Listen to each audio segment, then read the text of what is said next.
आप जब राम मंदिर का विषय होता है तो आप राम मंदिर में कहते हो कि कागज दिखाओ, कागज दिखाओ।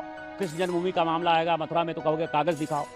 आप जब शिव की बात होगी, ज्ञान वापी मस्जिद की बात आएगी, कागज दिखाओ। इस देश में धार्मिक युद्ध भड़काने के लिए केवल और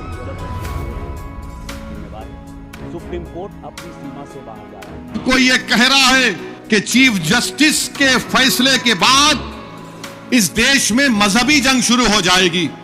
नरेंद्र मोदी जी, आप इख्तिदार पर हैं, आपकी पार्टी के लोग इस तरह की बात करेंगे। बाबरी मस्जिद का फैसला हमारे खिलाफ आया तो क्या हमने ये जुमला कहा था कि मजहबी जंग शुरू हो जाएगी?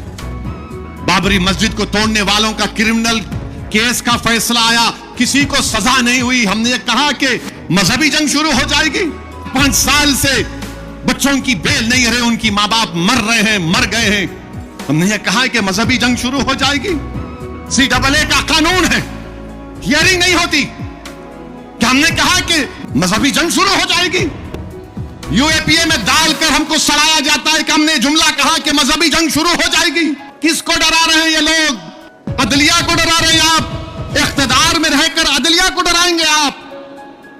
आपके हक में फैसला आया तो आपके मुंह में लड्डू फूटते हैं और आप रिलीजियस वॉर शुरू हो जाएंगी। यही फर्क है। हम जब हमारी मर्जी के खिलाफ भी फैसला आता है हम उसको कबूल करते हैं।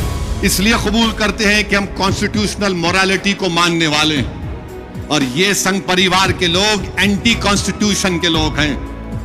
ये संविधान को तो मानते मगर उसको सब्सक्राइब नहीं करते हैं। ये फर्क है भारत के असली नागरिक में और उन लोगों में जो नेशनलिज्म के झूठे दावे करते हैं और कहते हैं कि रिलीजियस वॉर, जो कहते हैं कि अगर कोर्ट कानून बनाएगा तो पार्लियामेंट को बंद कर दो। अरे अगर तुम पार्लियामेंट में बैठकर अपनी अददी ताकत की बुनियाद पर मुझे मिटाने का कानून संविधान के खिलाफ बनाओगे तो मेरे पास चारा क्या बचता है कि मैं अवाम में जाऊंगा और फिर कोर्ट को जाऊंगा।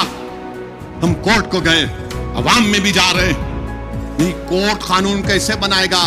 अरे जालिमों, सुप्रीम कोर्ट का जजमेंट कानून का मौक़िफ़ रखता है। पढ़ो,